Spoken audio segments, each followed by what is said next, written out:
কথা।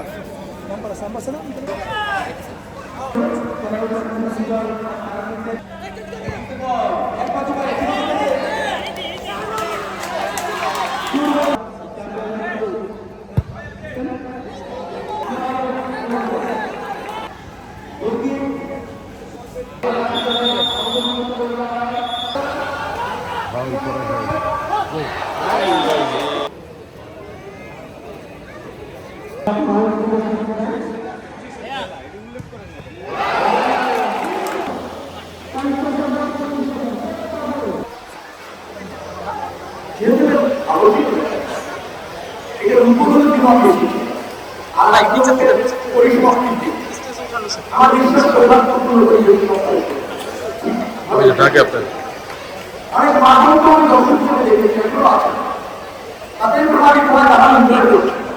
তবে একটা কিছু সীমাবদ্ধতা আছে, রেসিডেন্সিয়াল এরিয়া, তার মধ্যে প্রচন্ড মাঠ, আমরা একটা নতুন পরিবেশের মধ্যে দিয়ে এই খেলাটা শেষ করতে পেরেছি। এটা আল্লাহ সুক্রিয়া। ছোট কিছু বলে আমাদের অসুবিধা যারা আছেন তারা ক্ষমা করে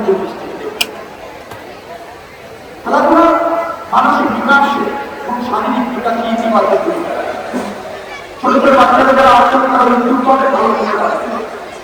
এখন ভালো সময় লাগানোটাও খুব গুরুত্বপূর্ণ জাতির জন্য, আগামী ভবিষ্যৎ জন্মের ক্ষেত্রে।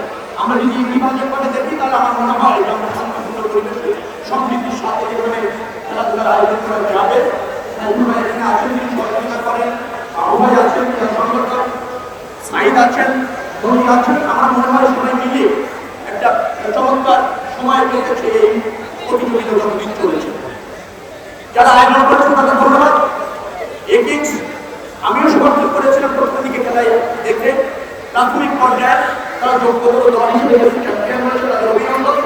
এবং আমি নির্দিষ্ট দলের যারা রানার হয়েছেন তাদেরও অভিনন্দন। আপনারা আপনাদের অব্যাহত রাখবেন, এই খেলার প্রতিযোগিতাকে অব্যাহত রাখবেন। বিশেষ করে গোলকিপার যিনি ছিলেন এগিংসে, তিনি 3টি সেট করে দিয়েছেন, 2টি সেট করেছেন। আপনি কিন্তু এগিংসে এগিয়ে গিয়েছে মাঠ নিয়ন্ত্রণ খেলা যখন নির্দিষ্ট সময় ছিল এগিংস ভালো করেছে। তাদের ফিটনেসও ভালো, কম্বিনেশনও ভালো, স্লিপি মাঠ বল নিয়ন্ত্রণ করে সঠিক পাস দেওয়াটা কঠিন, এই কাজটা তারা ভালো করেছে। যারা রানার আপ হয়েছেন তাদের মধ্যে 10 নম্বর প্লেয়ার যিনি, আমি নাম বলতে পারবো না, তাকেও মনে হয় যে জানে না এবং মাঠ মাঠের নিয়ন্ত্রণ উভয়ের ভালো একই রকম ছিল। কিন্তু আপনার দুজনের সমান খেলেছে, তারপরে যখন ক্লারিফিকেশন নিষ্পত্তি হয়েছে জয় পরাজয় মেনে নিতে হবে। অভিনন্দন, সবাইকে ভালো থাকবেন।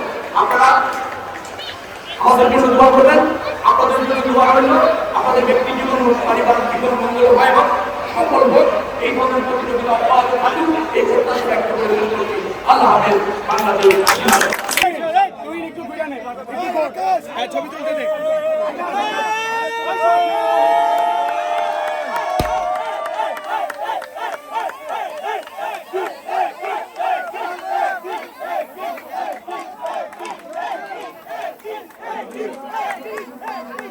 Dick!